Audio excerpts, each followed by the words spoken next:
Hello, everybody, and welcome back to the Drive Pink Dialogue. It is Friday.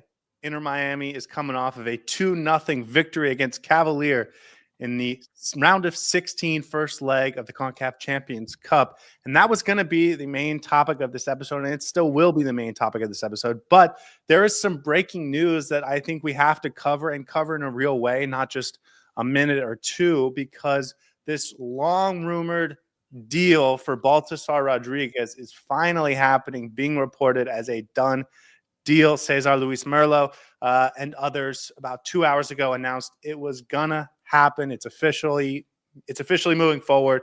Baltasar Rodriguez will be another reinforcement for Inter Miami. We're still waiting on Alan Obando. We can talk about him, but Baltasar Rodriguez officially official. Almost official in terms of the work permit and all that stuff. But that process can get started. The deal is happening. Baltasar Rodriguez will be a Heron in the next couple weeks. Yeah, you've already prepared me for a long episode. I have my coffee. I have my pillow behind me. I'm ready to go. I'm comfortable. I'm ready to talk Inter Miami for about 2 hours with you. We should preface that yesterday's reaction show was a little bit negative, emotional. We obviously just finished watching the game. Today we're going to be a little bit more rational, composed, precise in our assumptions and what we analyze from the game. That being said, we need to rotate players, man. It's high time. It's getting past that stage. Getting excited for Baltasar Rodriguez. I am very interested in this game. I thought it was. I have certainly reflected on it, and I have a different viewpoint on this game. And then I watched the game this today. And I think I feel differently about how everything went down. Certainly last night was a raw reaction, but I think that's the point of doing it right after the game, is to get sort of a raw emotional feeling towards the team, and especially with you guys in the chat and everyone. So that's why we do that. And for anyone that watches it after the fact, apologies for if we sound a little overly emotional in that moment. But let's get to Baltasar, because this is the exciting new news, and we have a lot to talk about today because we are going to do the full game breakdown. There is some other news to go over, slightly less big, but this is a big one. Baltasar Rodriguez is a player that Inter Miami has wanted for what seems like the last 2 months. It's probably going to take another 2 weeks to actually get him through the work permit process and get him on the field playing for Inter Miami, but it is finally making progress. That is going to happen. The final details are Inter Miami is going to bring him in on loan for the next 9 months until the end of the 2025 calendar year. And then they will have a purchase obligation, I think is maybe the best way to describe it. I believe the details are if he plays 65% of Inter Miami's remaining games, they will have to purchase him. And if he doesn't, it's an option to buy, or he can just be sent back. So basically, it's about how much he plays. If he gets injured, if he can really earn a serious role, Inter Miami will have to purchase him at the end of the season. But this is a young, exciting talent, and I think that I'm excited about this for a couple of reasons. We'll get into it, but just the basis of the deal. He's coming in on loan. He's an attacking midfielder that I think can play in those wide forward positions that we've seen from Javier Mascherano. In terms of the fit on the team, is this a player we needed?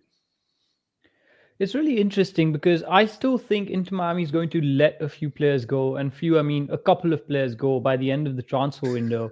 And the idea is that they wanted to bring in this player for a very long time. So they've definitely got a plan for him.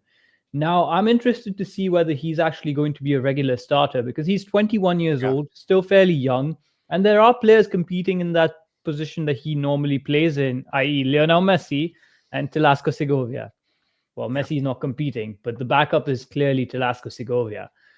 Perhaps the idea was to bring in Baltasar Rodriguez as the backup to Messi, and they've been utilizing Telasco Segovia in that number 10 in the meantime while this deal was being done. I'm not sure. I think Telasco Segovia is further along in terms of his career and how he contributes to this team. So interesting. I know you mentioned offline that this could be a signing we're bringing to play on the wings as well. He could potentially be a forward that can be more flexible across the front line. Particularly on the left side. Exactly. Which begs the question, do we need another forward? I don't mind it. I'm excited by it. but I don't know if he's a starter or not. That's my biggest question. I think bodies are always important to have, especially now that we're seeing rotation is important. We need players to be able to cover up when you get injuries. Like we had Robert Taylor this weekend. Fafa Pico's out for a little bit as well. Messi obviously suffering with something. So having those options and not just relying on the likes of Leo Alfonso and Santi Morales on the bench will be helpful. So overall, a very positive signing. I think he's going to fit right in. My question is going to be whether he's an actual starter or whether he's going to actually sit on the bench and eventually earn his minutes over time. Not sure. We'll see. With the contract that you've just spelt out, I think he's coming in to sit on the bench and see if he can compete for a spot. If he turns out to be better than what we expect him to be, then really good. No, I definitely expect him to come off the bench, at least in terms of a best 11 for Inter Miami. He's not a starter for Racing, so I mean he's an occasional starter, but he's not like a locked-in starter for his club in Argentina, so he's not going to have those same sorts of expectations coming to Inter Miami. This is not a Federico Redondo type signing where we're spending a lot of money up front and bringing him in, and he's coming from a great situation, and we're trying and promising a better situation. This is a player that has a great relationship with Javier Mascherano and wants to come play with Messi. He's a guy that Mascherano has worked with a lot with the Argentine youth team, and I think that's a big selling point on this deal for me. But he's not a starter. He's a bench player. And so will he start? Sure. Will he get minutes? Yes. But this is a guy that I think is going to come in and play 1,500 minutes, not a guy that's going to play 2,800 minutes. And I think as long as we have that expectations, it's a really exciting signing. The biggest thing to me is they have not given up on this kid. He is, I think let me rephrase it. This roster doesn't need a player like this. He is not at a position of need. We have depth at the 10. We have depth at the wide players. And yet Mascherano and the front office continue to want to bring this guy in. So for me, he is player I'm excited about because the coaching staff really seems to want him badly. Yeah, and I'm trying to think who drops out if he's actually going to start, right? You can't take Allende out because Allende has been scoring regularly. Segovia has actually fit in really well into this team. And the front line that you have is Suárez, who's not going to get dropped. I'm not sure how it's going to work out. We'll see. But yes, a very exciting prospect to have on the bench as a bench option. And I'm sure he's going to contribute to this team regardless. Coming off the bench, having those opportunities to score in later half of the games is really fun. As a player, listen, all we've done is watched a few minutes of highlights. He looks like he's a finisher in terms of being able to get in the right spot at the right moment. But he's going to be a technical player from Argentina, right? Well established. Is capable of playing centrally, capable of playing in tight spaces. I mean, this is the type of player that you would expect to be a 21-year-old number 10 coming over. But again, he's coming over on loan, not as a U22 DP. So when we're talking about what the expectation should be, I think we should keep that in mind. Now, listen, he might be a U22 DP that just won't get that status until next year because he's coming on loan. And that's just how they're going to finagle it. But I'm really excited because I think Mascherano sees a bright future for this kid. I don't think he's going to break the starting lineup when Messi's in it and Allende's in it and Segovia's in it. But I do think there's a real chance he's the next guy in terms of minutes. Like I think he can jump Fafa Pico and Robert Taylor and Benjamin Kramasky.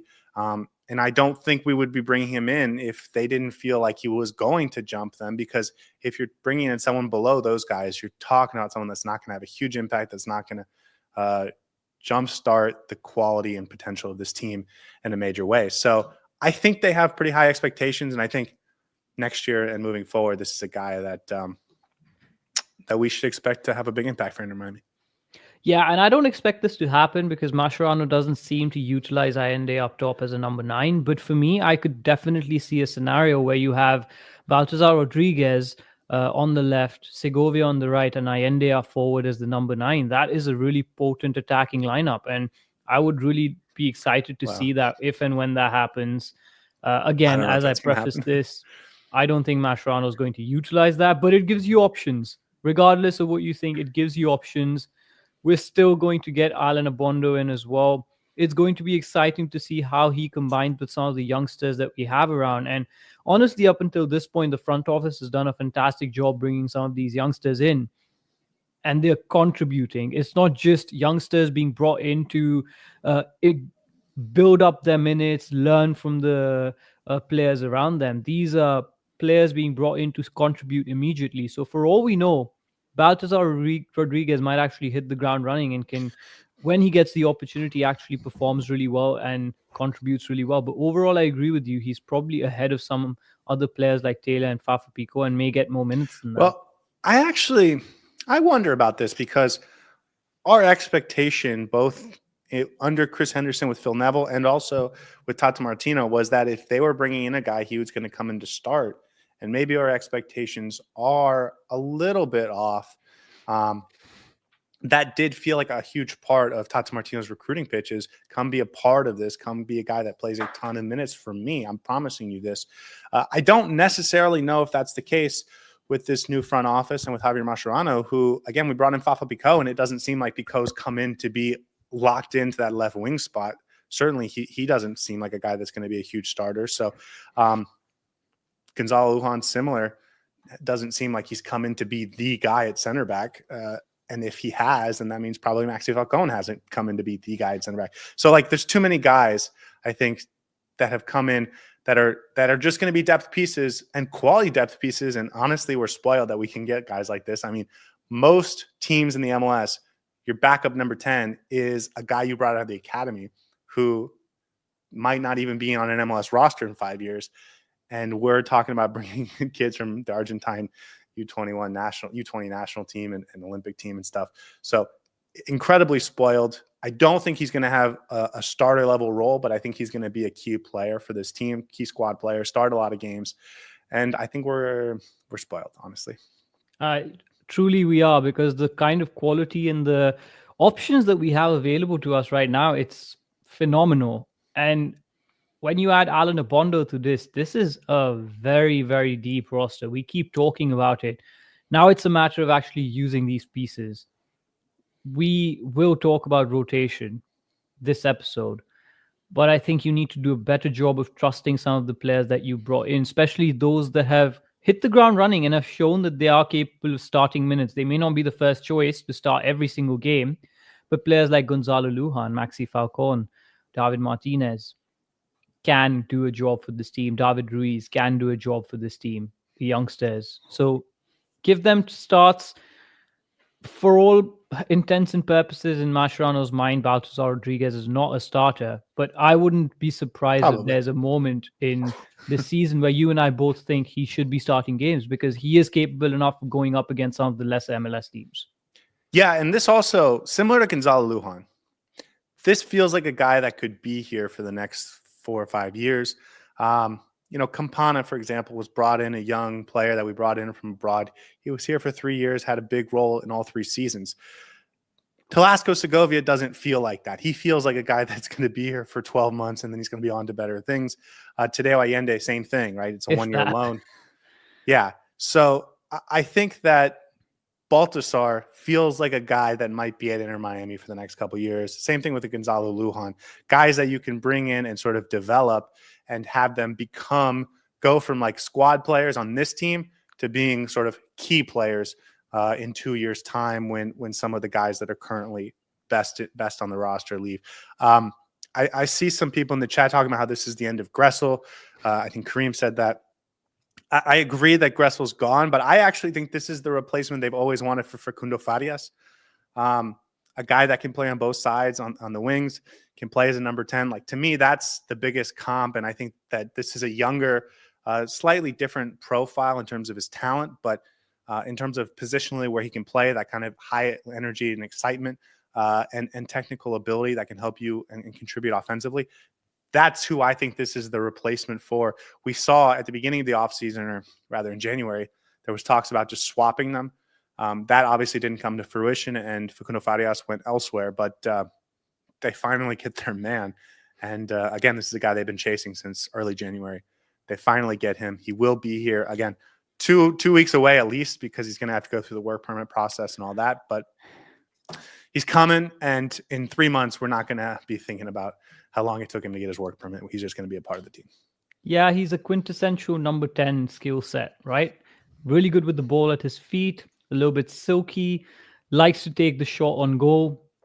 Whether he's going to play that number 10 role, that's debatable, but he's young, so you can mold him into different ways. As you mentioned, I can see him playing on that left-hand side, coming in centrally, and then being a more inverted winger sorts. There's a lot of potential here. You can use him in multiple ways. The skill set is abundant. The talent is great. It's just a matter of now putting him in place, getting him up to speed with the physicality, build the chemistry with the players, and then put him on the pitch, because he can definitely contribute to this team this season. No, I think he's going to be a good player. I really do. I think we're going to be really happy to have this guy in 3 months. But I do want to temper expectations in terms of how many minutes he's going to play. But again, we're talking about just this being so spoiled, because this is a guy that would come in and be in Philadelphia or St. Louis that they would expect to change the nature of their franchise. I mean, even LAFC or Seattle or a team, teams that are supposed to be competing at the top of the MLS. This is a guy they would expect to come in and change their franchise. And he's going to be, well, hopefully he does change our franchise, but like he's not even going to come in and be a locked in starter. So it's just incredible. Okay. Along the lines of incoming, I did check in on Alan Obando. He's still in Ecuador, but that deal is progressing, and I think he's going to be at Inter Miami next week. I don't know if he'll be available to play Thursday against Cavalier in Jamaica, but I do think he'll be available for Inter Miami next weekend against Atlanta. So that's happening. Prepare for him. I know you are very excited to get a backup striker. That's happening in the next couple of days. And after the Atlanta game is the international break, right? So I think it'll be a good reset point for just some of these newer incomings to embed themselves into the team. I think Baltasar Rodriguez would probably come in by the international break. Yeah, you said it. I would really like a backup striker as soon as possible. Not because Suárez isn't playing well. He is scoring goals, basically got us that second goal yesterday. But just generally, it's important to have a second option in that strike position and give Suárez some rest. He's played way too many minutes. And I think it's imminent. It's important. And that, for me, is going to be a more exciting signing, but not because of talent reasons, but just because of the need of this team. So can't wait for him to come in as soon as possible.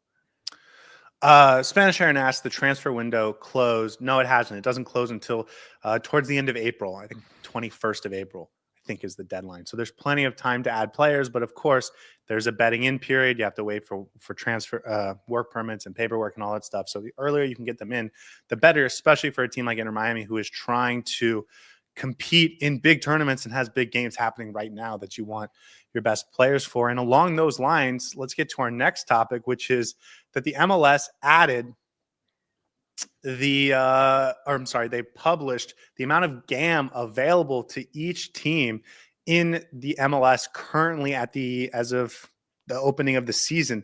Inter Miami looking pretty. I think they have the sixth most amount of allocation money, over 3.15 million in allocation money. I know some people were talking about in the chat. That is a huge number, and it explains why they can go out and get Baltasar Rodriguez and Alan Obando. And by the way, they can make more additions in the summer if they want to. Yeah, it's looking good, pretty at the top or close to the top. This business has been phenomenal this offseason. It's really been good. And we've managed our finances well. We brought in some really important key pieces to the point that you and I can, I think, comfortably say that this looks like a more balanced and well-rounded squad than last season. And that's surprising, because last season, Chris Henderson did a fantastic job as well. I think we're still reaping the benefits of what he did last season and how he built this roster, allowed us some of the levers that we needed this season to put things together. And 3 million GAM, one of the reasons I think Gressel's still on this team is because we have no imminent need to sell him. We have no imminent need to sell somebody like Robert Taylor, perhaps. That's why they're still here, which is fine. I'm really happy with that. And it puts us in a really good spot. And as you mentioned, will probably allow us to make big money moves in the summer transfer window as well, when there'll be some really big names available. Exciting times to be an Inter Miami fan, at least from the back end perspective. they're doing a good job. Yeah, and if you remember last season, Inter Miami had this crunch where they couldn't move players off the roster, and it delayed some of the incoming signings that they really wanted. I remember it was tough getting Nico Stefanelli and Chris McVeigh and Gregory and Coco Jean off the roster just to be compliant by the start of the season, and then they soon had to move DeAndre Yedlin and Jean Mota as well. That desperation, I think, really made it difficult for them to get good deals, and that's why some of these guys like Chris McVeigh didn't go for a lot of allocation money, even though they were probably worth more. This year, even though I do think guys like Campana went for really great value, other guys like Robert Taylor and Drake Callender and Julian Gressel, I don't necessarily think that I think other teams are playing hardball with them on some of those guys, particularly Julian Gressel, as we're seeing now.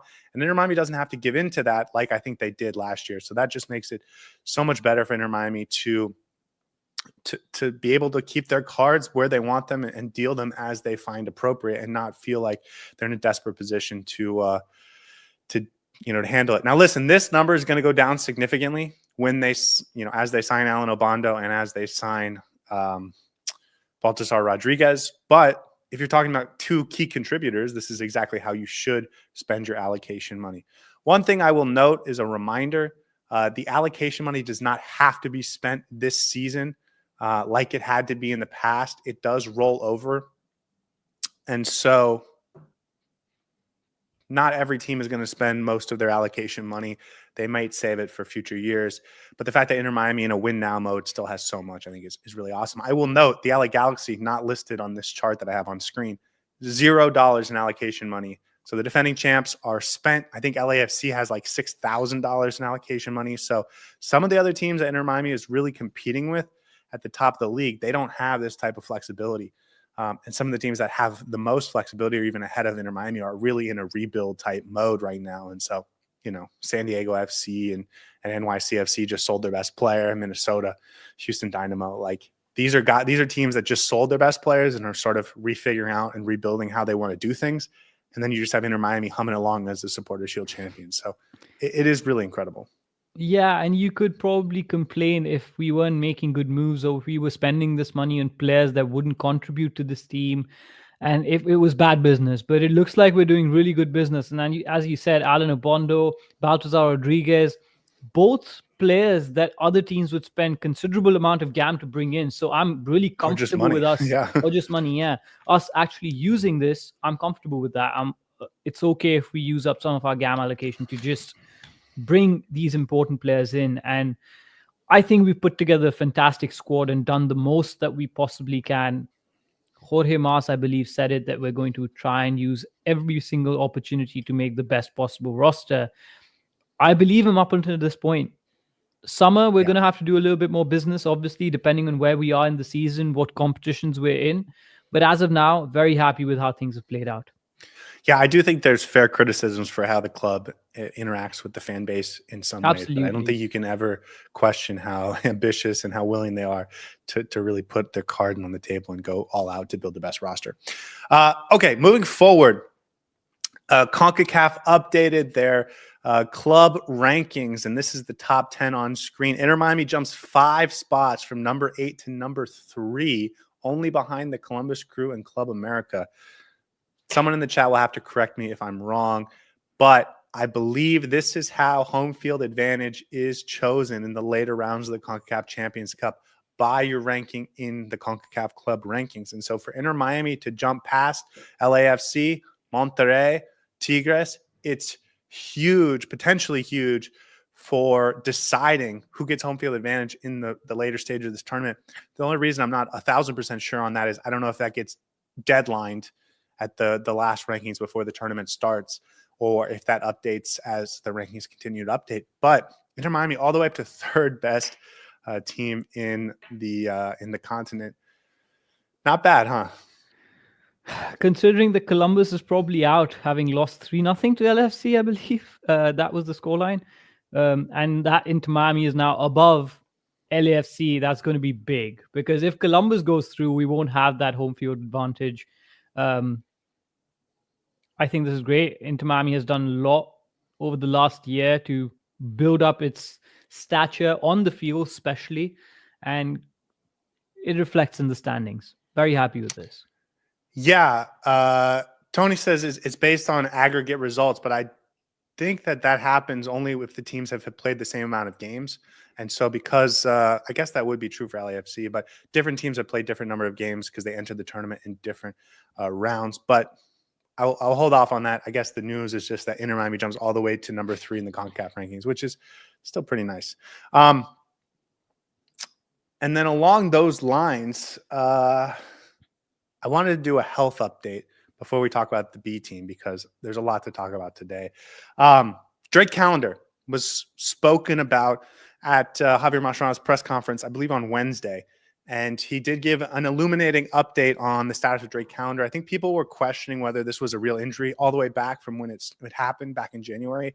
He's been cleared by the medical team for some time, but hasn't felt quite right. We did see him finally appear on the bench last weekend against Houston.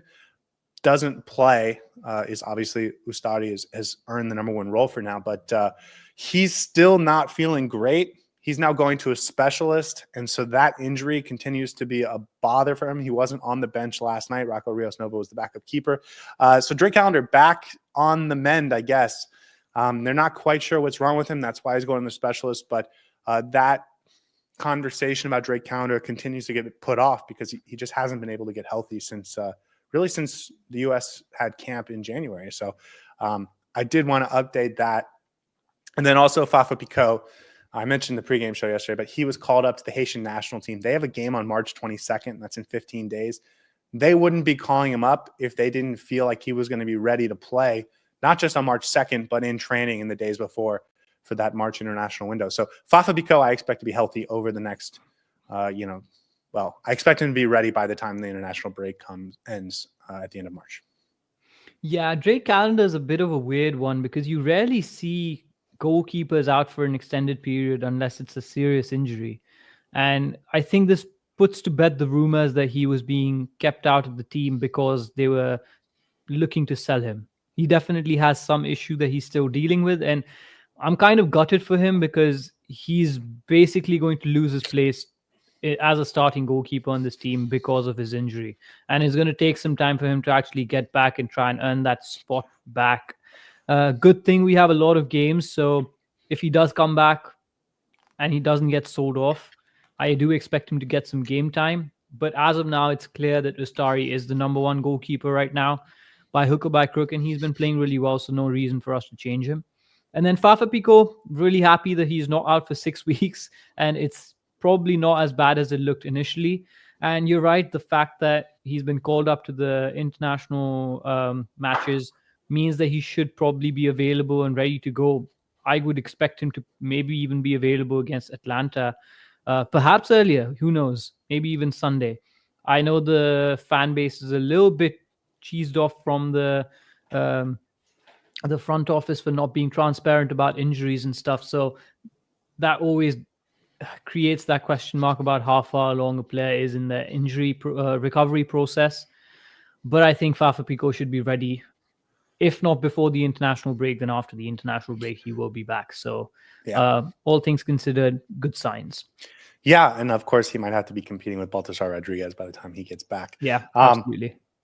Okay, let's talk about the B team because they played their first game of the season in about an hour. And one of the reasons we started is because we both had hot dates with our TVs to watch the B team tonight. Now, this breaking news on Talasco Segovia probably means we're not going to be able to get to that game on time. But I'm sorry, with Baltasar Rodriguez means we're not going to be able to get to that game on time.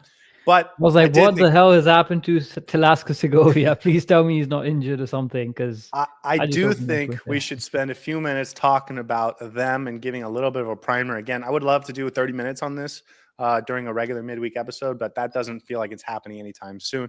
So let's just spend 5 minutes on it now. They announced the coach for IMCF2 over the last couple of days. It's going to be Christian Ledesma.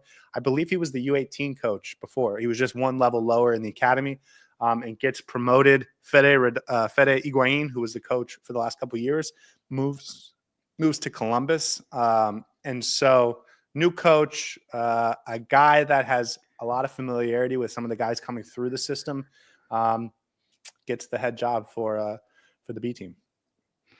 Yeah, I'm not too familiar with this game, but hopefully he can build this team up and give us a few good names like we've had in the past, and uh, allow us to utilize some of our youngsters in the future, because at the end of the day, I'm a big fan of youth coming through and playing for the first team squad. So it'll be interesting to see how he handles it and how they link the second team and the first team together, and how much say Javier Mascherano has on the play style of the second team. Yeah, definitely. And with that, the first game is tonight. It starts in about an hour. They also released the roster for the B team this year, which I appreciate. They didn't even do that last year. But there's some interesting names that I think are missing from this roster, and some interesting names to watch this year. Ryan Carmichael, who was a first-round pick prior to last season, played almost every game for the B team last season. He's gone. He's moved to Atlanta. He's with the B team in Atlanta. Pep Casas, another draft pick from the December 2023 Super Draft. He's moved to the Nashville SC Academy. He's with Huntsville, I believe, is where their B team plays in Atlanta. I'm sorry, in Alabama. Two Super Draft picks, and especially Pep Casas, who actually got a couple minutes with the A team last year, have moved on. Michael Apaya, also not on this list. He was Inter Miami's third-round pick out of FIU this season. That one was a little bit of a surprise. And then Owen Finnerty, another guy that I think I was surprised to not see on this list. But any of those guys, something you want to talk about? Yeah, surprised by Apaya, because obviously he was brought in this super draft and would have liked to see what he was made of. But it's competitive, right? You have to make the right choices, and sometimes not everyone can make part of the squad. So it's understandable. Well, actually, and listen, I don't know a ton about a lot of these guys, only a few of them, and I'll mention them in a minute. But my overarching understanding about this roster is that it's been a little bit of a youth movement over the last couple of years. There aren't a lot of 21, 22, 23-year-olds. There's a lot of 17, 18, 19-year-olds, which they're I all kind playing of in our first team. That's why. They are, all well, 21. But also a lot of guys like, Ryan Carmichael and Mhm. Owen Finnerty and Pep Casas. Those were the 22, 23-year-olds that played a ton of minutes for the B team. That doesn't feel like they are going to play a ton of minutes. It doesn't feel like we're going to get a lot of contributions from those type of players. It's going to be a lot more teenagers this year, which I like. I think is more interesting, but probably the game results are going to suffer because of it. And so I think we should all keep that in mind. A couple names I wanted to mention. The goalkeeping situation took it felt like it was going to take a real flux on the A team. Ends up being the same two guys as last year. It does take a huge flux on the B team. Like I said, no Owen Finnerty, who was a B team goalkeeper. Cole Jensen, who was also a big time goalkeeper for them, and Cito Dos Santos, obviously, over the last couple of years. All three of those guys have gone. They're going with younger guys. The name I was told to look out for as an interesting player, Marcos Simeon. Again, he's like 17 or 18, so don't expect too much from him. Nicholas Almeida, he's a center back that I think a lot of people are excited about. He's finally coming through the system. Jack Pym, another guy that those two, Almeida and Pym. Pym is a left-footed midfielder, kind of like Jack McGlynn. We've been talking about him recently. Those are guys that were sort of U18 level players, and they're sort of jumping up to IMCF2 for the first time. They played a few games, few minutes here last year as 16, 17-year-olds, but now they're jumping up to this higher level.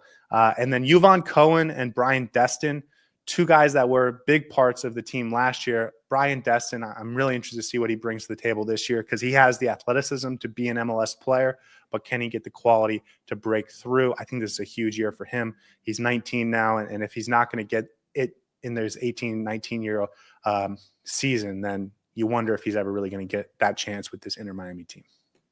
Yeah, with Brian Destin, we almost had a prediction that he could potentially be brought up to the first team. That never materialized, but I guess another season for him in the second team. And if he can break through and make this his own season, then you never know what happens next season. Definitely opportunity. And I kind of like the fact that we've gone with slightly younger roster as well, because it gives them more time to grow into it. And as we've seen with the first team, if you're able to perform regardless of your age, you will be called up. So by the time some of these players are 19, 20, they may have more experience, having played a couple of seasons in the second team, and if they have something special, they'll be called up. So I'm okay with having a lower age group for this particular squad. But you're right, this may mean that our results suffer in the meantime, at least this season. Yeah, a couple other names that I just want to throw on your radar. And Thomas says in the chat, Mark Patrick Rodriguez. He's a guy that we're apparently connected to bringing in from Italy, but he's Bolivian. And so Javier Mascherano may have seen a little bit of him while with the Argentine youth program. I think he's like a midfielder coming. Again, he plays for a lower level team in Italy. I think this is where he would wind up. Giovanni Farena, a guy from Boca Juniors. We loaned him to the B team last year. He's back. I still think it's weird, but he's back, so pay attention to him.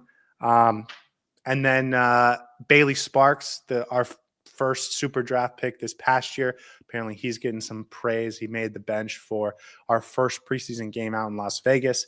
And then Tyler Hall and Israel Boatwright, guys that are on first team contracts. They were both loaned to the B team for the year. So I think they're ineligible, at least for the time being, for the A team for MLS play.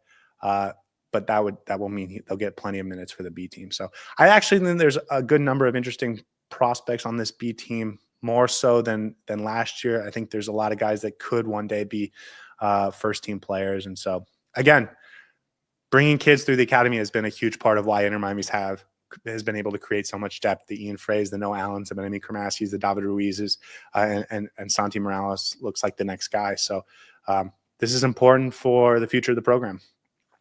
Absolutely. And hopefully we can have a few breakthrough seasons over the next couple of years. You ready to talk about this game last night? 36 minutes in. 36 minutes in. We need to, don't we? I think we put it off long enough. I'm happy to put it off another minute or two. I mean, we can go back to Alan Obanda if you want. No, I think we're ready to go, man. We want to go to watching the second team play as well. So okay, let's get to the recap. Herons of the Caribbean take on the Caribbean Cup champions as we kick off the round of 16 at Chase Stadium. Miami looks in control. A couple of nice moments early. Ian Frey thought he earned a penalty. Jordi Alba had a great opportunity early, but he kind of fluffs it in the 28th minute. But then it all seems to change in the 28th minute. Chris Ainsworth with a wonderful ball to Jalmaro Calvin, who can't quite put it on target at the back post, but just like that, it was the first warning shot of 3 that really changed this game, I thought, for the worse for Inter Miami. It was quickly interrupted by a piggyback ride from Maxi Falcón. I wanted to mention that. But the second warning shot comes a few minutes later in the 33rd minute. Again, Jalmaro Calvin, again on that right side, receives a long switch, tries to square it centrally, but the ball deflects off David Martínez, only for it to pop up over Oscar Ustari as everyone holds their breath. It hits the post and bounces away. But the third time is the charm, they say.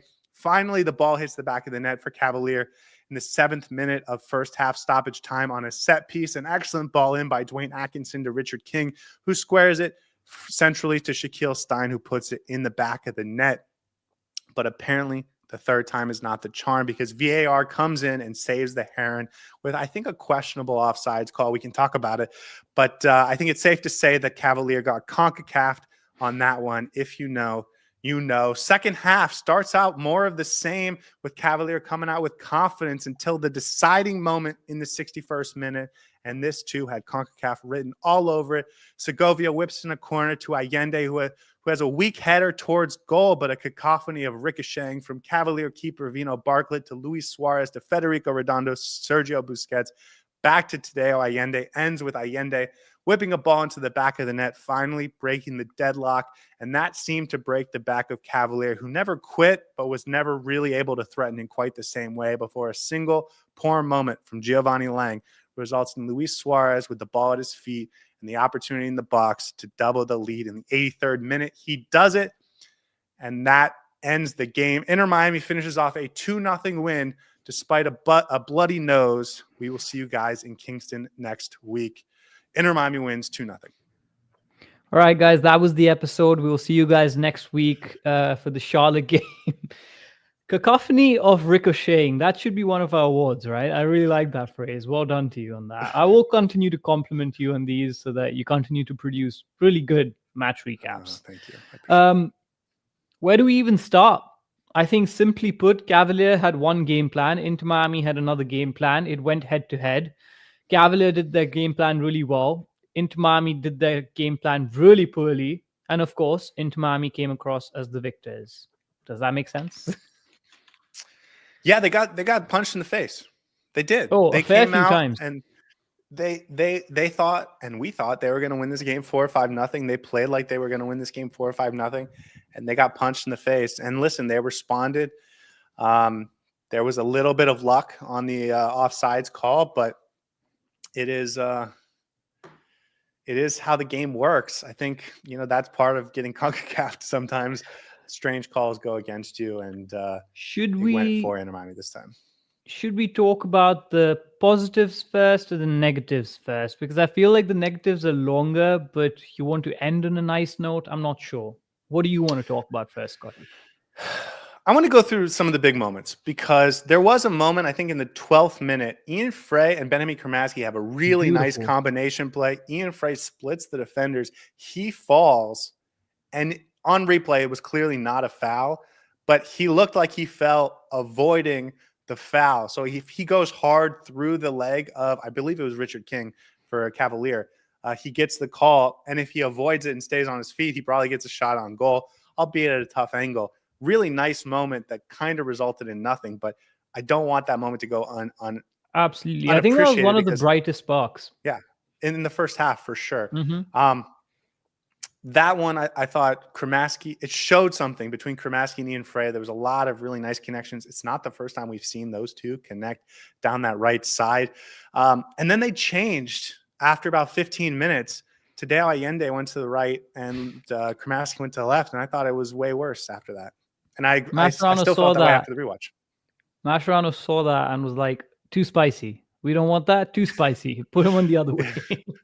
No, they've actually shown they've got chemistry. They're clearly friends outside the pitch as well. You know what he did? They know each other. You know what he did? He said, if we keep doing this, I'm not going to have an excuse to put Chella Weekend back into right back. So I can't let Ian Frey form this chemistry with Ben. Basically. No, I think they're friends outside of the pitch as well, and that shows on the pitch. Those two really know each other well. They know each other's game well, and this is the first time that they've combined together. That looked really spicy. First of all, Ian Frey nutmegging a player, running into really good space, putting it off to Kramaski, and then Kramaski with a really nice, cute cutback into Ian Frey, just putting him into space.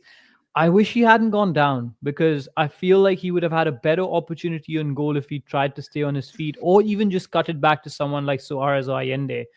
Overall, I thought that was a very, very well-constructed goal, something that we've seen over the course of the last few games, but those moments were few and far between in this game. And as soon as they got put on the other side, that was, I think, probably the last time we used our flanks as effectively. Yes, and we'll talk about that more. I will say, I don't have an award for Ian Frey today, but he is, I think, going to build a reputation of going down easily, and sometimes he's not going to get the calls when he's actually getting tackled.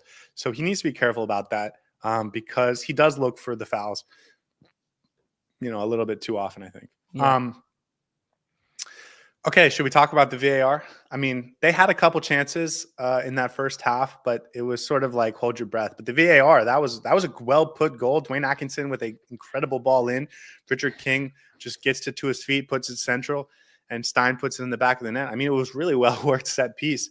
And Inter Miami gets bailed out because some other player who wasn't really involved with the play is, 12 inches off sides, and VAR says that it affected the play, and that's what's going to happen. Jerome McCleary, the player called offsides. What'd you think? I don't think that was offside. He didn't necessarily get involved. Of course, he tried to go for the ball. I don't think he touched it. And it was so close. It wasn't a clear and obvious error from the referee. So I'm not sure why VAR intervened.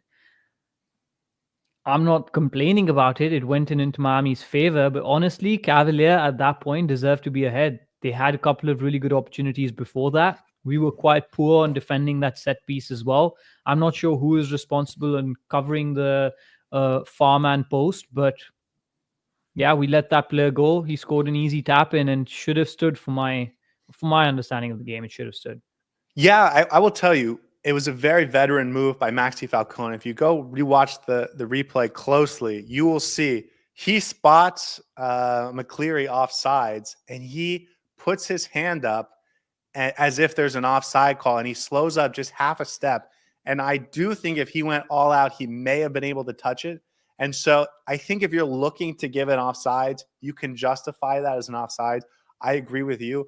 I would be furious if I was a Cavalier fan. Absolutely. That was getting CONCACAF. I mean, that's what that means. And I always judge decisions based on how I would react if it was given Yeah. against my team. And if we had scored that, I would have been furious if that had been called off and not given as a goal. There's a case to be made that he wasn't even off, honestly, because it was a matter of inches, absolute inches. No, and I think he was off. I'm not complaining. I'm not complaining. Inter Miami obviously got away with it. That's fine. So good. But we have to recognize Cavalier, regardless of them scoring or not scoring. They were the better team with the better chances at that point in the game. Here's what I'll say. I've seen that not given plenty of times.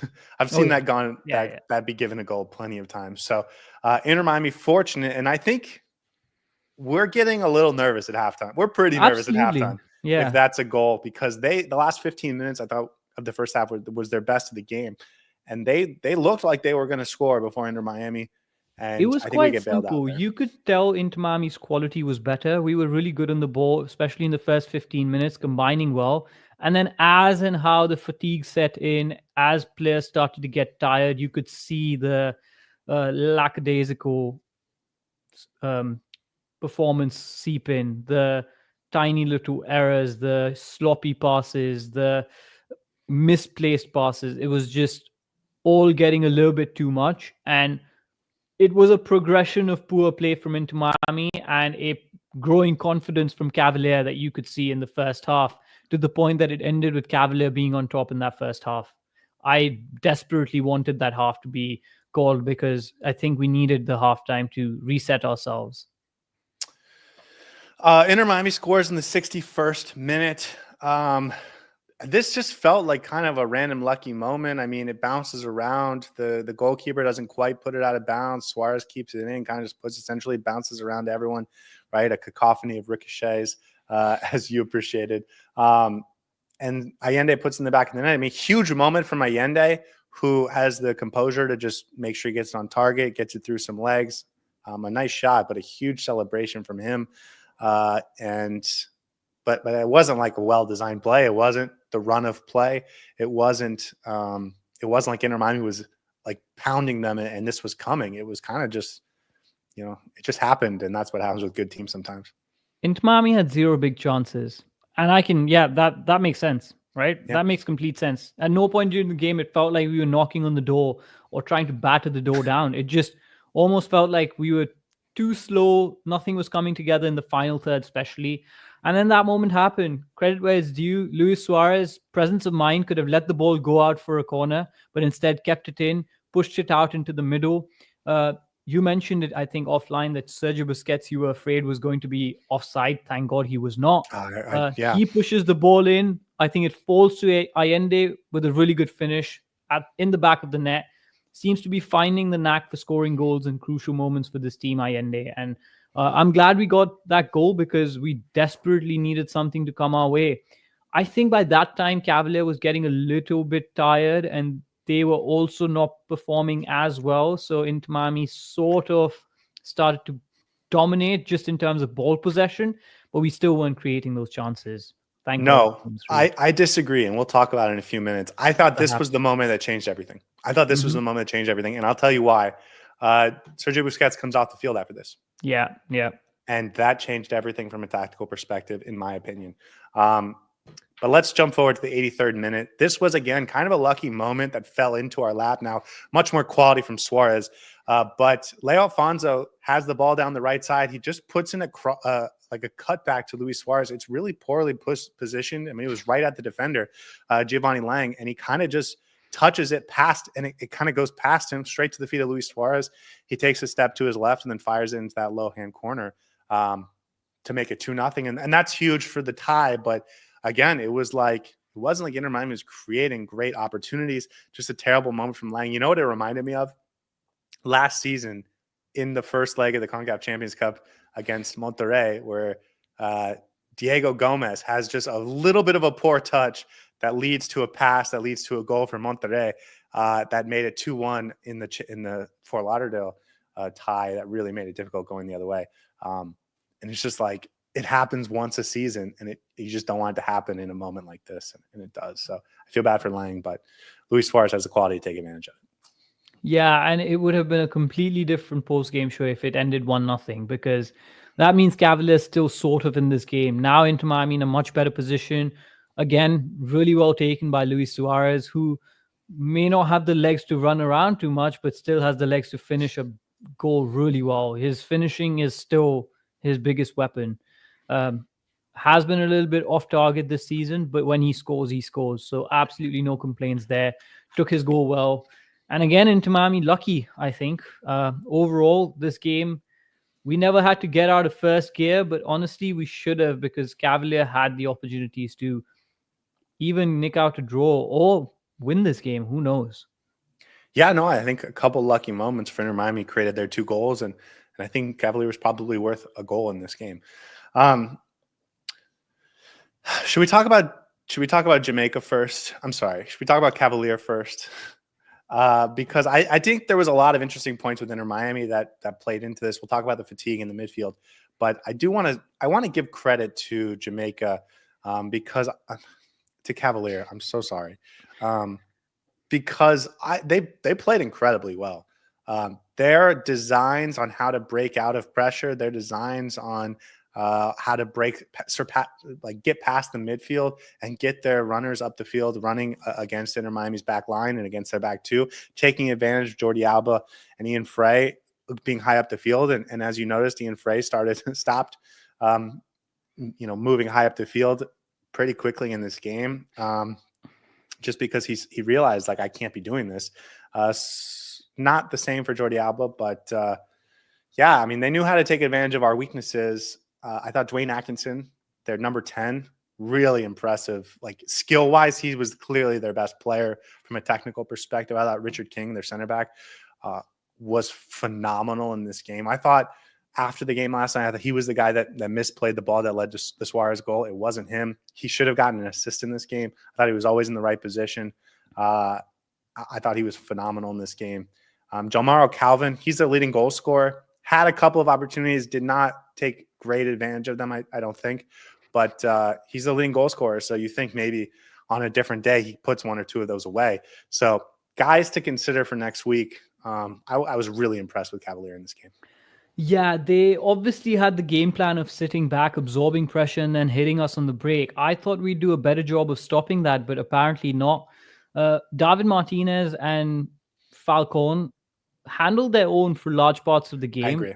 And then it started to fall apart even more, especially once the midfield became completely disjointed and there was a lot of space. Atkinson, you mentioned, I think they're perhaps their best attacking player by a mile. Yeah. Next game, he is going to be the one that I will be He had some really for. nice balls in on set absolutely. pieces. And he knew exactly, he was very calm, composed, knew exactly what outlet to find, when to find that pass, and just made it really difficult for this Inter Miami midfield to stop him.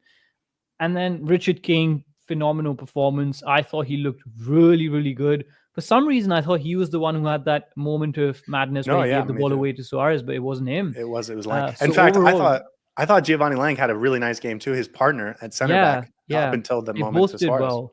Yeah. And they absorbed pressure really well. Basically did not allow Inter Miami to create any clear-cut opportunities, even though we scored 2 goals. Our biggest issue was that we would get in the final third, but then that final pass always was off. But also credit to the Cavalier defense, because they were in the right positions to stop those passes, and their box defending was really, really good.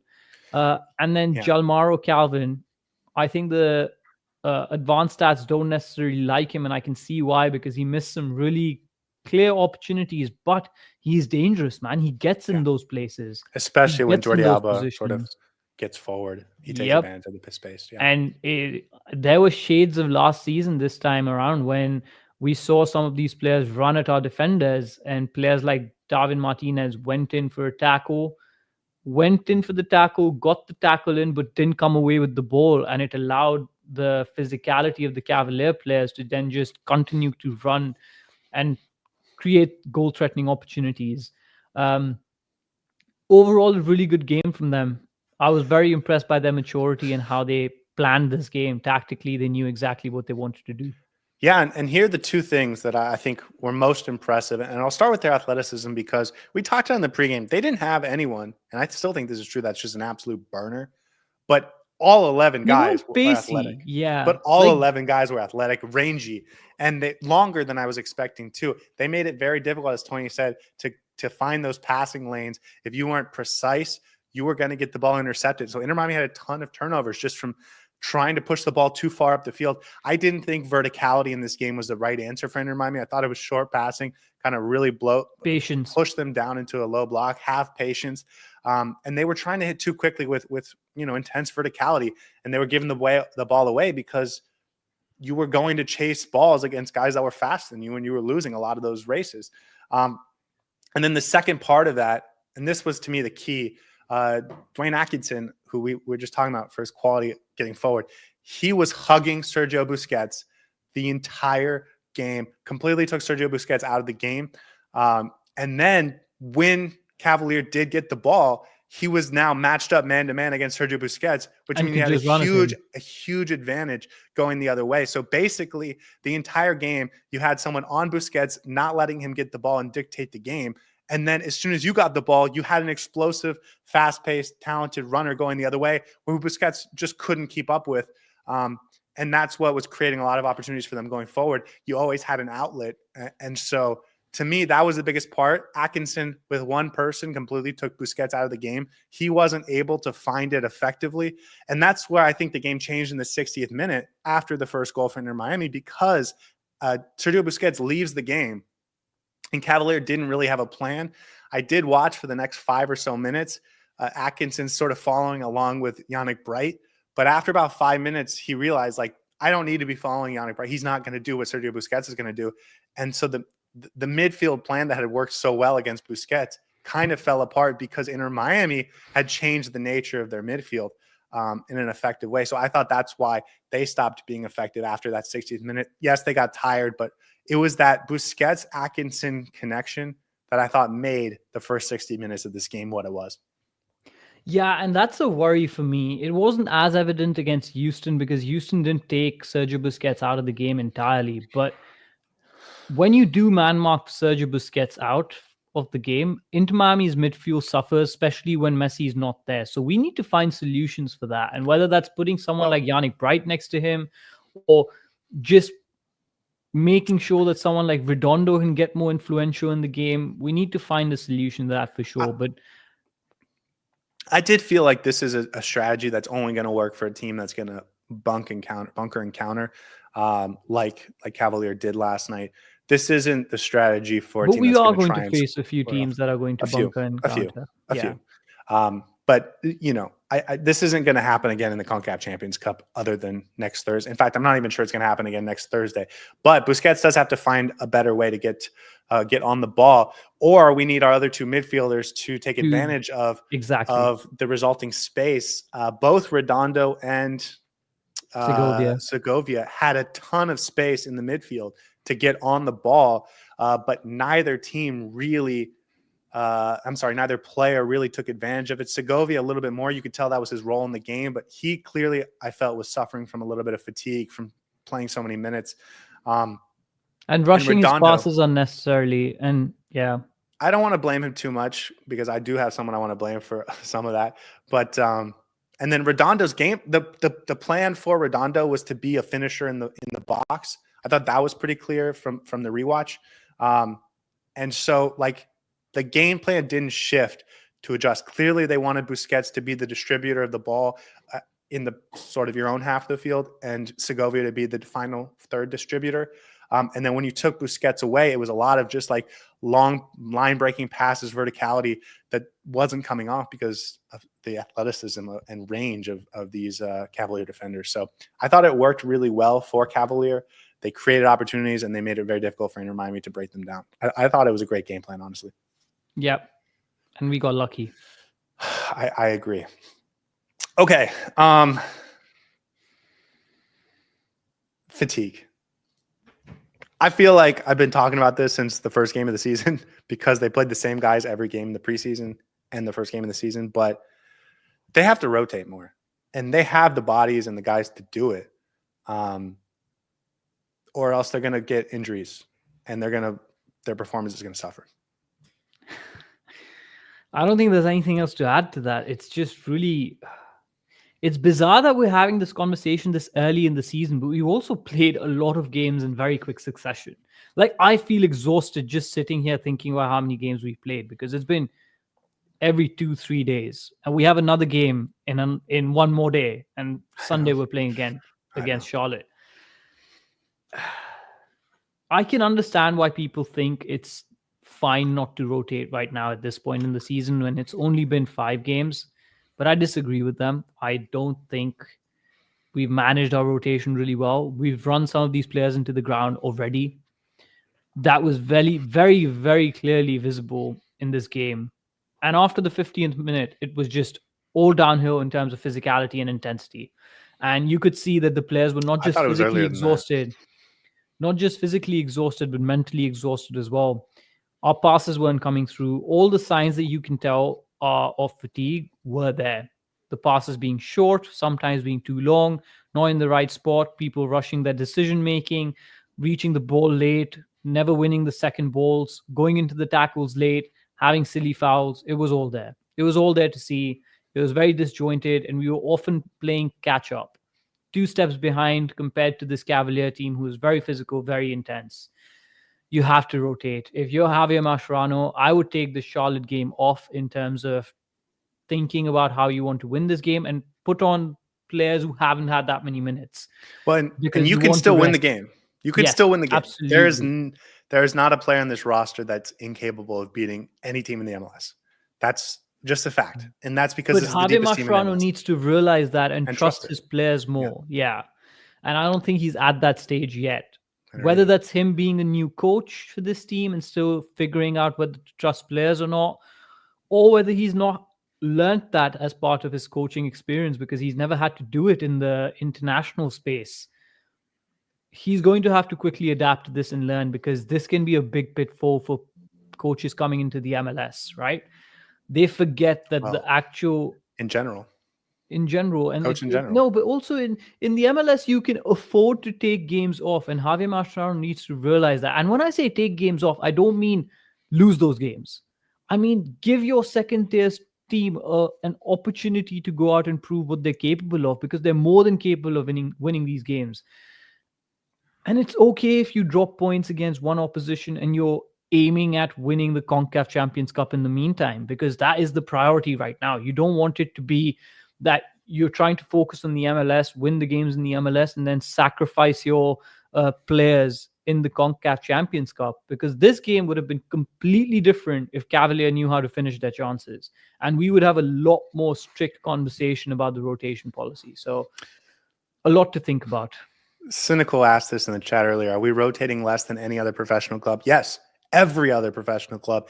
Every team in this tournament, both the MLS and the Liga MX clubs. I don't want to speak for the smaller nation leagues cup teams, but they are rotating significantly more. We're talking about rosters that are filled with starting lineups filled with super draft picks, filled with 7, 8, 9 rotated guys every single game. Like, teams are prioritizing either the CONCACAF Champions Cup or the regular season, and they are rotating significantly for the other game. Inter Miami is the only team not doing that. They are the only team not doing that. And it's a strategy. But we've already seen Lionel Messi, he's injured, right? He's been overused. Let's put it that way. And so now he has to take games off. And instead of being able to select when you think it's appropriate for him to get a little bit of rest, you're being forced to rest him maybe when you don't want to, because you've overused him already. And by the way, he's not the only one. Like, it's not Messi. It's not just Messi. Telasco Segovia last night, 24th minute, right? We're not even half an hour into this game. Sergio Busquets. Sergio Busquets, 24th minute. He gets a really bad yellow card for pulling back Dwayne Atkinson because he just can't run with him. He's exhausted already. 24th minute. Segovia in the 42nd minute. Again, first half, really lazy tackle. That was clearly just an exhaustion thing. We're talking about in the first half of these games. These guys need more rest. And you mentioned at the beginning of this conversation, the lack of concentration, the lack of passing accuracy, the silly fouls, the fouls that are coming out of frustration, the late fouls. Those are classic signs of exhaustion and fatigue. And it's not fatigue in the moment, it's fatigue over time. And it's so clear that these guys have played too many minutes. Some of these guys have played too many minutes. And also, it's not a surprise. The guys that are the freshest and playing the best are the guys that have gotten games off. You know who looked good last night? Maxi Falcón. You know who looked fine last night? David Martínez. You know who scored the winning goal for us? Tadeo Allende, who didn't play last week against Houston. He got the week off or the game off like Talasco Segovia maybe should have or Busquets should have. You know what I mean?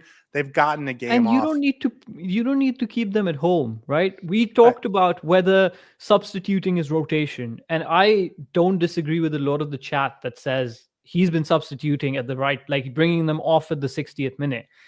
We talked about this. He had to take Busquets off last night. He didn't have a choice. Like, that's the whole point. It would have been better for Busquets to play 90 minutes last night, even though I do think it changed the game.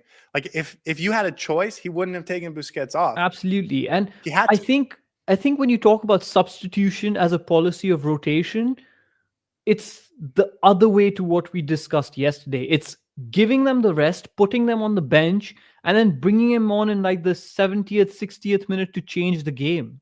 Not starting them and then hoping that if the game goes your way, you bring them off. So it's just, I completely disagree with anyone in the chat who says that he has been rotating and players didn't need rotation. Yesterday was a classic example of how this team has suffered from fatigue.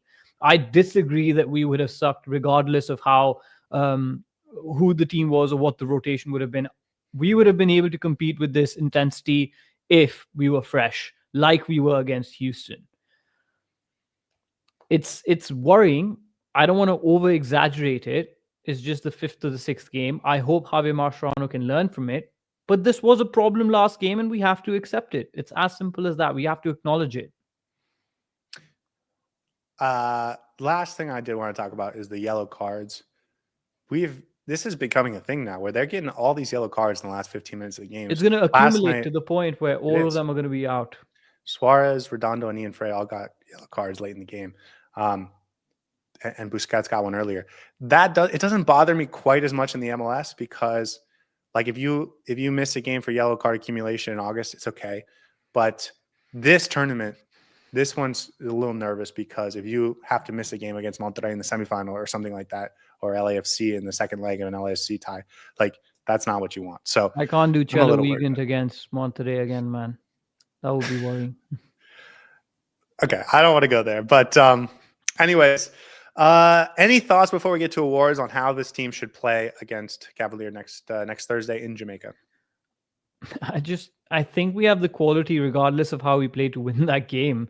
You just have to be a little bit more compact and not have silly turnovers like we did today. We just have to be a little bit more precise in how we're passing. Make sure our game plan is executed properly, and just, I don't want to say rest well because that's not up to them. They'll have to see how Mascherano picks the teams over the next 2 games. But if we're fit, we win that game well. Absolutely no doubt. And I want to address Cynical Tube's comment here about how many goal contributions Suárez has had. Or maybe I'll wait to talk about it for the awards because I'm sure Suárez would be getting an award or will be discussed at that time. Yeah, another one. Tony says the team's deep, but not that deep. We cannot play to the point that we can't play Boosie in the CONCACAF Champions Cup. I agree. That's why he should have rested last weekend. Exactly. He didn't need to play against Houston. You should rest them so that you can play them when you have to play them, and not like if you rested them against Houston, you could play them both in this game and against Charlotte, and that would have been better, I think. So it's not just they should have rested this game; it's that they need to rest more. And by the way, it's not even just 5 games. We're talking about 5 preseason games too. Like, these guys started every single game of the preseason too. So it's a lot of minutes. And some guys can handle it and some can't. But, I thought it really beat down Julian Gressel last year. And some of these guys, it's too much. And even if they're not getting hurt, they're fatigued and they're not playing as well as they should be. Okay, you ready to get to awards? Let's do it, man. It's been a long episode. This has been the longest game recap we've ever had, for sure. Guys, on this show, we give out 6 awards on a Heron of the Match, a Heron that flew north, and 2 individual awards each. Saur, I'm a gentleman, so I will let you go first. Who is the Heron of the Match? It might come as a bit of a surprise to some people, but for me, the Heron of the Match is Maxi Falcón. I think he was the best player on the pitch until the 49th minute when he got substituted for a contact injury, I believe. I hope he's not too injured, but he looked really good. Regardless of how quick and pacey the Cavalier attack was, them having more speed, I think he adjusted himself really well to make sure that he doesn't get beat. He is pacey, but obviously not as pacey as some of these Cavalier players. But he positions himself really well. He's not slow. Yeah, he's not slow. He positions himself really well, good at aerial duels. I thought he looked really good in the ball as well. Keeps it, controls it, and passes it well. Overall, I really like him as a player. I think he's going to be our starting centre-back partnership alongside Noah Allen if he's given consistent minutes from the starting 11. Overall, I thought a very positive performance from him, and we sort of missed him in that second half once he got taken off. I talked about it earlier when we talked about the VAR goal that got called off, but he to me is the reason that got called off, because he made a veteran move and was at a veteran level of awareness. So I kind of give him the most credit for that goal being chalked off. And to me, that's why I agree with you. I think he was the man of the match for Inter Miami. I didn't think anyone else really stood out and took it. No. And so that type of moment in his play through 49 minutes, I thought was really impressive. Hopefully he's okay. Hopefully it's not a long-term thing. If he has to, rest this weekend, that's fine, because we have plenty of center back options, which is something I never thought I would say. But here we are. And David Martínez also, by the way, came off with a little bit of a limp. So hopefully both of them are going to be okay long term. Yeah, and Falcón had a bit of a spark to him as well. I like the way he plays. He has that quality in him, and you can see that when he's on the ball, the way he plays, conducts himself in that back line. Really impressive overall. I agree. I think we should just leave it at that, because we've been had a long episode. The Heron that flew north, my turn to give it out.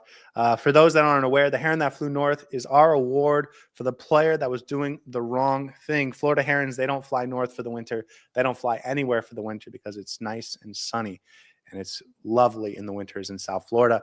So if you catch one flying north in the winter, you are catching them doing the wrong thing. And for me, that was Jordi Alba. I think Jordi Alba had 3 moments where he could have directly led to a goal that he completely fluffed, including, I think, the best moment of the game. I believe it came in the 23rd, 21st minute, something like that, where Talasco Segovia sets him up perfectly for a cross, and both Redondo and Kremaski are open for clear tap-ins, and he's inside the box. It's not like a long cross. And he hits the ball 3 yards behind them straight to, I believe it was Richard King.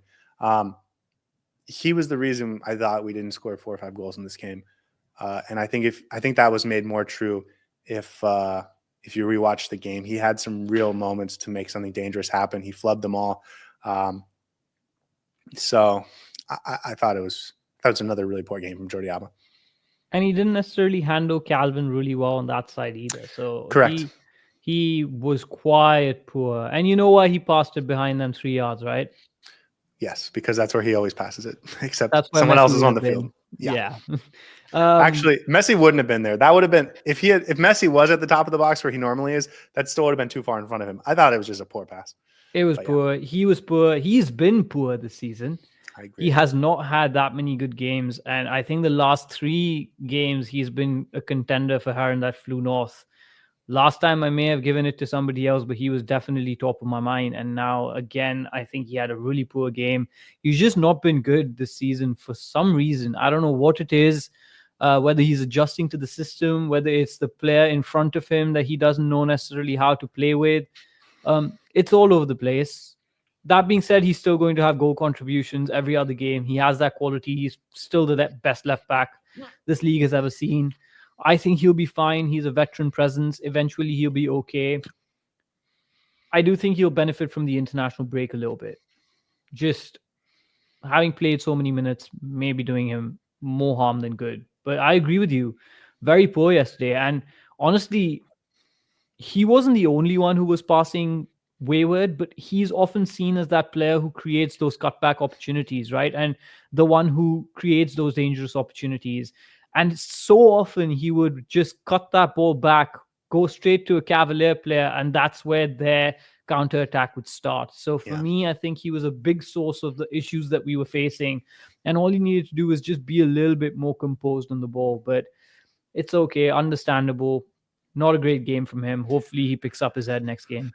I also think that we have a worse impression of Telesco Segovia's game because Jordi Alba didn't finish some of the product that he delivered. I thought Segovia had a ton of space to get on the ball, and he delivered it wide to the left often. And it was either Jordi Alba that wasn't handling well or Benjamin Karaski, who's not on that side. And we talked about him being better on the right. Like he went there and wasn't nearly as effective. So he kept going to the left. I think if there was a little more end product from Jordi Alba, we're talking better about Telesco Segovia's game as well. Absolutely. So, I think it was Jordi Alba. Okay, keeping the train moving because again we had to talk about Baltasar Rodriguez for half an hour. What is your first individual award? I've got a couple, but I'm going to go for the Goliath's Triumph Award. And Goliath with an apostrophe S and Triumph.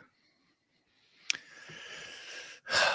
Well, it either goes to Tadeo Allende or Luis Suárez because Inter Miami is clearly the Goliath, even though that's not actually true. But analyzing that story probably for another day. I'm going to give it to Tadeo Allende because I'm thinking you probably wanted to talk about Tadeo Allende more than you want to talk about Luis Suárez. It's neither.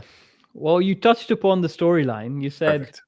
This is from the biblical story of David and Goliath. The protagonist of that story is David. So obviously this goes to David Martínez. You should have thought of that.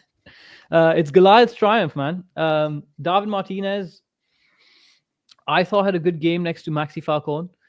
He was doing this weird thing, and I tweeted about this and I talked about this in the reaction as well. I don't know if you got a chance to rewatch it. I noticed it on the rewatch. I did notice it on the rewatch. I told you. You were absolutely right about this. For so many good tackles, well-timed tackles, would win the ball, but would not come away with the ball. Would not.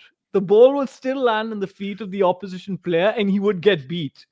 And it was so annoying to watch because I thought David Martínez was in the right position, playing well, passing well, but just not coming out with the ball. And it was really frustrating. And that was one of the reasons we constantly got beat on that transition, because David Martínez would go and get the ball and it would just go back and he wouldn't be able to recover. I think I counted 4 times David this Martínez. happened. That's why I counted 4 times. Yeah. That happened. And it was awful. I'm glad you gave him an award for this because I noticed it on the I didn't really notice it in the first watch, but you mentioned it last night. And I definitely saw it in the rewatch. He would be in the right position, kick the ball out, and then it would either bounce off his knee or bounce off the opponent's heel or something, and then wiggle into a position for someone else to come up with the ball. It was weird. It wasn't even like poor play from him. It was just kind of like the ball bounced weird, but it was bouncing weird like every time he went to go win a tackle. No, they didn't create any clear-cut opportunities off of one of those situations. So there wasn't like a moment where we could look back and say, "Oh, David Martínez, if you." No, I thought he was good. I did too. I thought he was good too. I thought both of them were good. And going back to our conversation about rest and rotation, like those two players, I thought minute to minute were up there as among our best players. And I don't think it's a coincidence that they've gotten some rest lately. So good award. Good award. Both of them are really good together as well. I was wanting to see how they perform together. They're both a bit of a a joker card in the pack. Let's just put it that way. Maxi Falcón has a little bit of a spark to him. David Martinez has a little bit of an adventurous side to them. I was surprised to see that the two of them together had a really good chemistry. And Maxi Falcón on that right-hand side plays very aggressively. And David Martinez was playing really well with the ball at his feet, distributing the ball, putting it into Sergio Busquets. I thought they were the biggest positives that came out of this game. Yeah. Them and Ostari, I thought, were like the most solid performers as well, over the course of the game. And actually, I would say the same with Noah Allen when he came on, and maybe one of the other subs. But yeah, I agree with you. I thought he deserved an award. Where are we at with David Martinez? Because I think, like 48 hours ago, we were like, he doesn't even need to be on the roster anymore. And now he had a really nice performance. And, we're talking about Noah Allen being a starter, and Toto Aviles clearly throughout the preseason was looked at as the guy probably for Javier Mascherano. And then Maxi Falcón came on, and Gonzalo Lujan fits in there somewhere. And then David Martinez, who just got hurt, and we were all like, whatever. And he's like a good player if he's playing. So we got 5 players, right? We got 5 players. Noah Allen, Aviles, Maxi Falcón, David Martinez, and Gonzalo Lujan. Do you want to, in 30 seconds, sorry? What a beautiful thing to say. Have 5 center backs that you like. Do you want to very quickly in 30 seconds rank your center back players? They're all tied to me, honestly. I would say Noah Allen is the starting center back right now based on his form. But any player on their day would be really good. Change the game. I would expect all of them to be good. Yeah. Exactly. So they're all really good for me. I think By Lujan might be slightly further behind than Maxi Falcón and David Martinez. But he came on before Aviles last night. Yeah, that's true. That's true. So the whole rotation it has not led me to believe strongly that Javier Mascherano has a defined pecking order, which is fine. It's okay. And I thought they've all played well in moments. Yeah. So I don't know. Like, I think they're all tied for first, honestly. It'll be interesting to see who plays this weekend. Is it going to be is Toto Aviles going to get back in there and have a nice performance? And we're going to be talking about how good he is. Like, that's how it's felt so far. And it's crazy because this team has lacked for center backs for so long. Again, this time, not even this time, 7 months ago, we brought in David Martinez like he was going to be the savior for our defense. And now he's just one of 5 guys. That's pretty crazy. That's insane. Okay. My first award is the Touchdown Herons Award with an exclamation point. It's a Touchdown Herons exclamation point.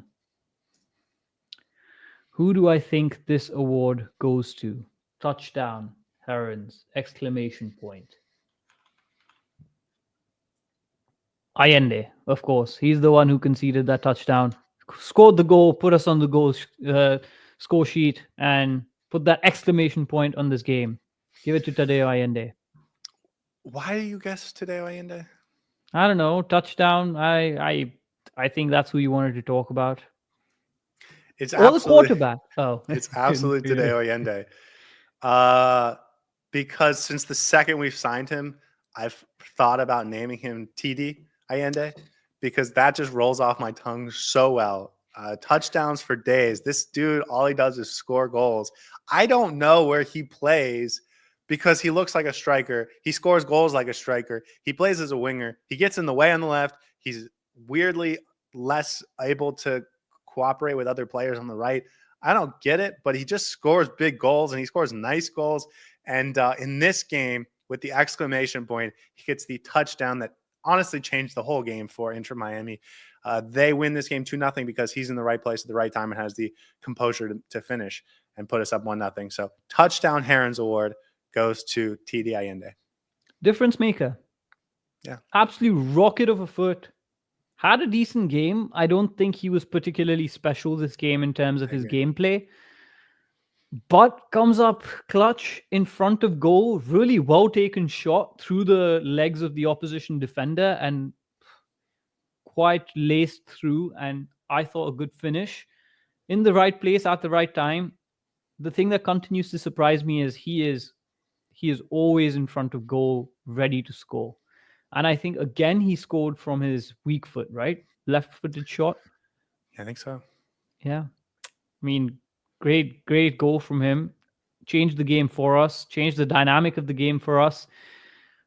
Credit to Luis Suarez for saving that and not letting it go out. But he had to be there to finish it, and it could have hit another body or so, but he took it really well. And yeah, I think he's slowly becoming a really special player for this team. Quite a few goal contributions. Is he the highest goal scoring player in this team? I think so. Yeah.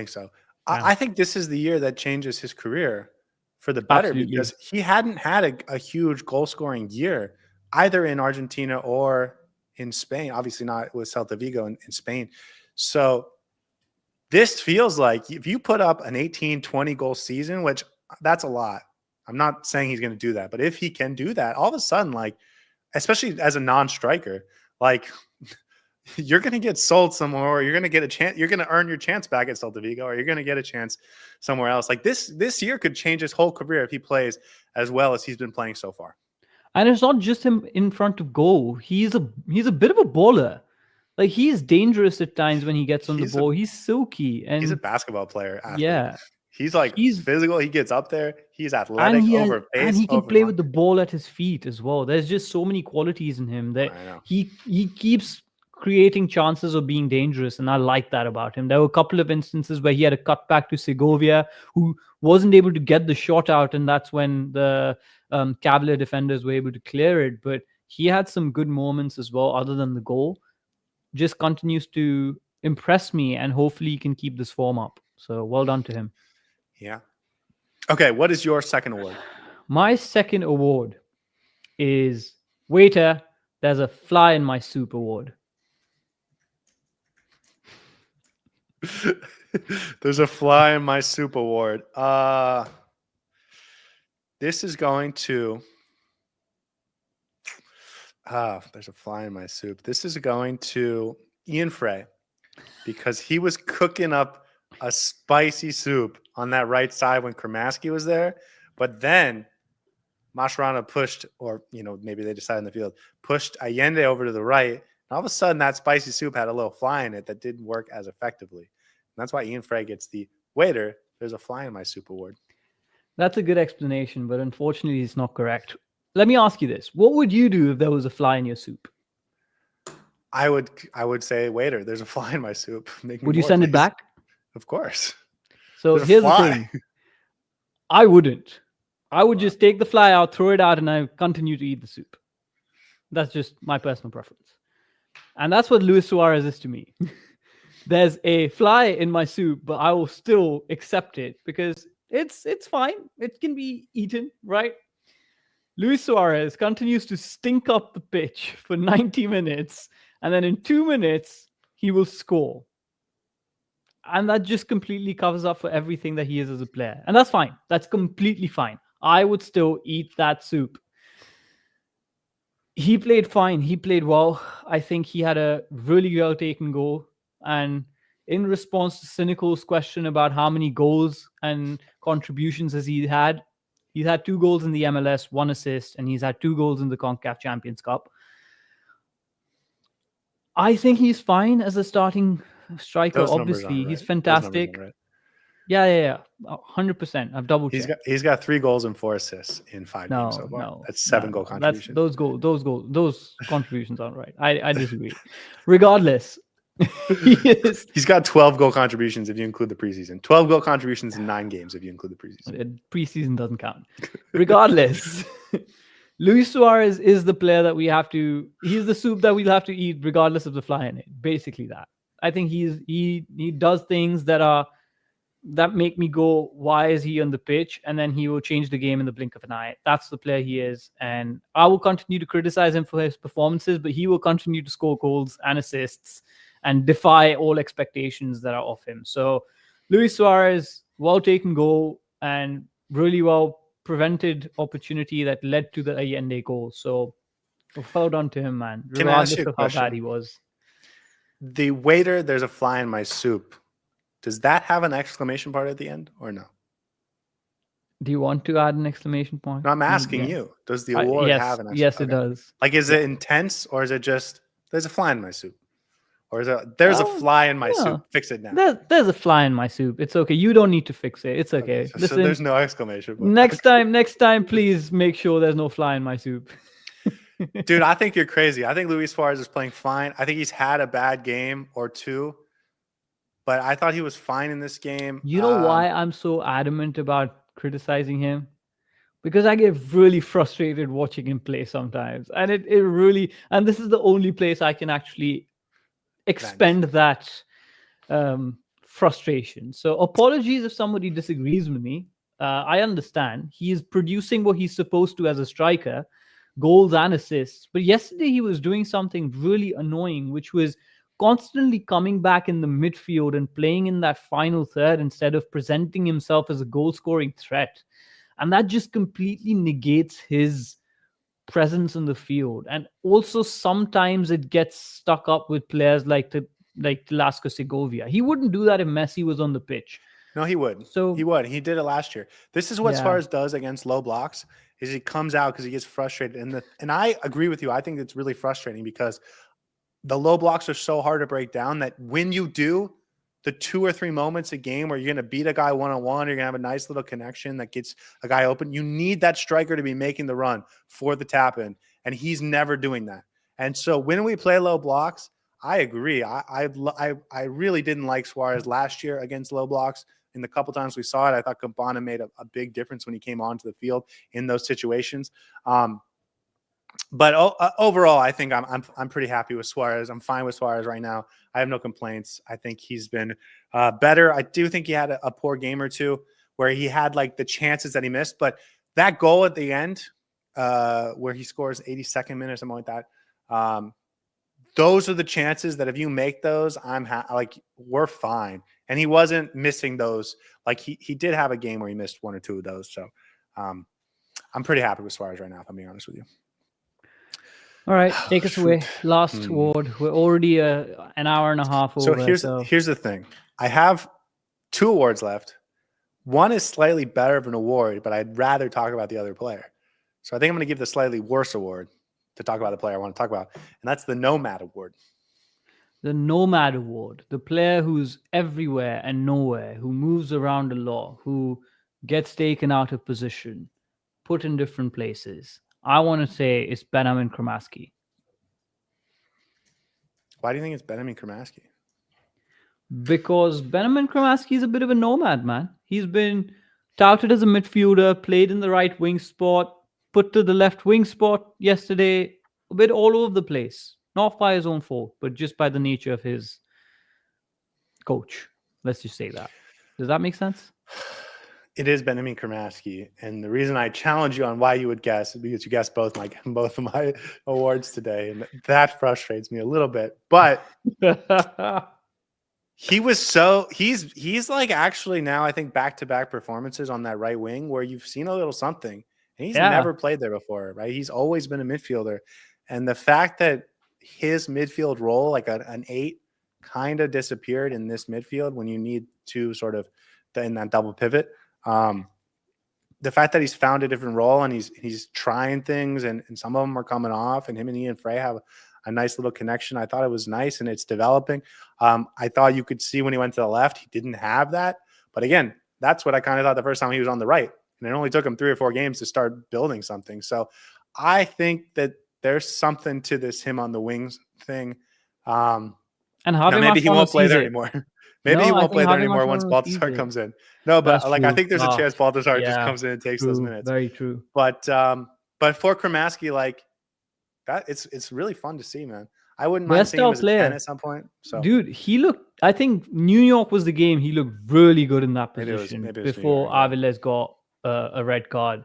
And that's where he was staring it up, making those runs in behind, really making himself as an option in that right wing. Yesterday as well, I thought both him and Ian Frey started really well before he got pushed to the left. So they looked like the first 15 minutes, they look like the most dangerous combination for Inter. Yeah, absolutely. And I hate the fact that Kramaski gets sacrificed whenever the team is in jeopardy at times or things aren't working, because he is essentially, as you said, the nomad. So a good award, but it is a frustrating element to see when he's performing well, you take him away so that another person can thrive because the other player is not doing well in his space. So slightly frustrating, but you're right.